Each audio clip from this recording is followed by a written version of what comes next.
Hi, this is Steve Bovey, and I'd like to share with you a little bit about a winch that I finally installed in my CJ2A. It's a fairly rare winch from Koenig in that it is powered by the front drive shaft pulley and not by a PTO. If you're a Jeep junkie like me or just like mechanical things, I think you'll enjoy this video.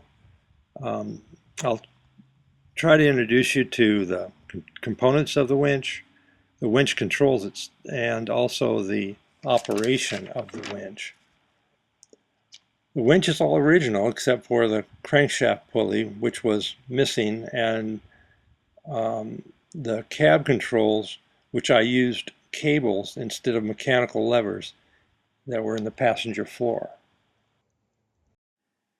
Okay, to start, let's look at the components of the Koenig R100J winch. Yeah, on the right side, you see the silver bracket for the bearing mount. And in the center, you have the drive line going toward the front of the winch bracket and then the winch itself. Now, there's a closer view of the bearing mount bracket. And the bearing you can see there in the center with drive lines sticking through it. And also above that is the shift mechanism for the motor clutch. This is the drive line itself, obviously the heart of the power system for the crankshaft driven winch. On the right is the sliding member that engages the pulley, and then on the left is the pillow block that attaches to the winch bracket. Here's a better view of the winch bracket, and you can see where the pillow block attaches to it and the chain goes across over to the winch gearbox. And here it is attached to the frame. There's adjustments there for chain tensioning and also for alignment of the drive shaft. Okay, and now this is a couple pictures of the crankshaft pulley.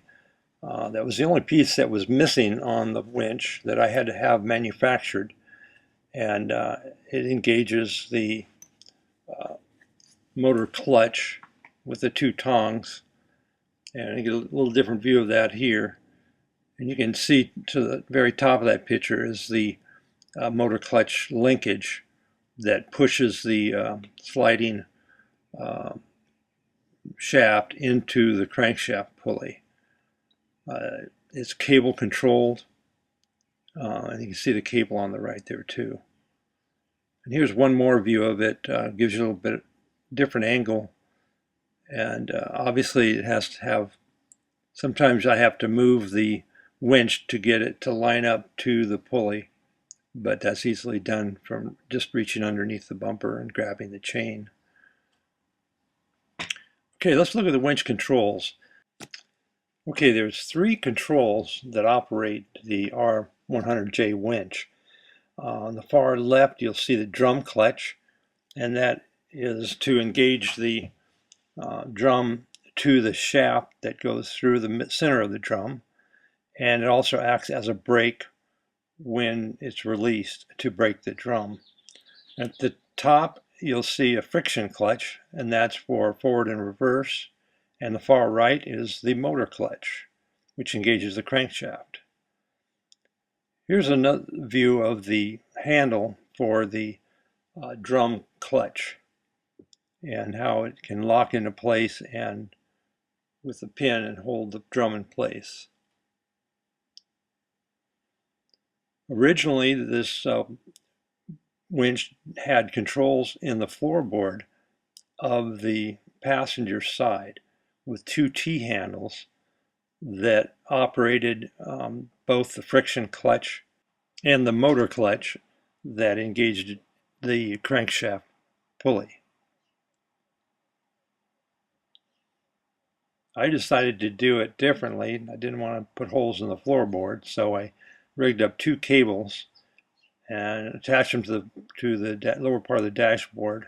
And as you can see, there's one for forward and reverse on the winch, and also engage and disengage on the motor clutch.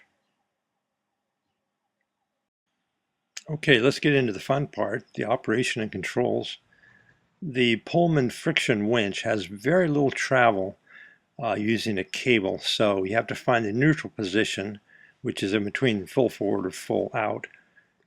And then next is to go ahead and pull the T-handle out, which is locking on 90 degrees, and that engages your motor clutch to the crankshaft pulley.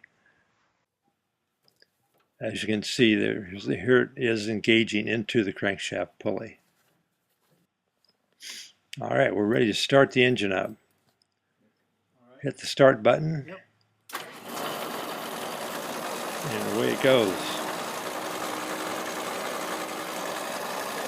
Now you can see the chain driving the winch and also the pulley spinning the crankshaft drive.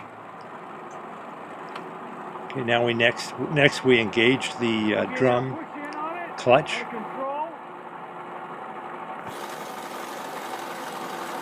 And it starts spinning the drum.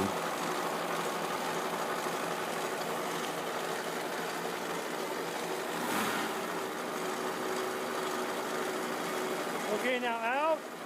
The other. Yeah, with the direction.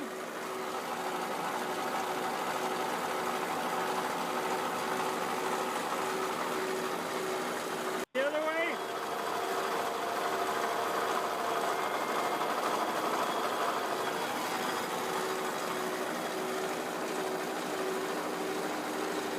Okay.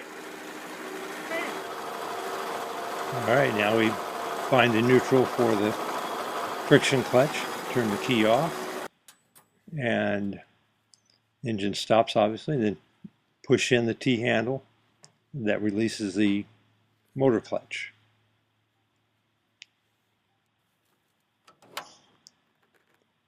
And at that point, you should go ahead and release the drum. Well, I hope you have enjoyed this video. If you have any questions, feel free to contact me.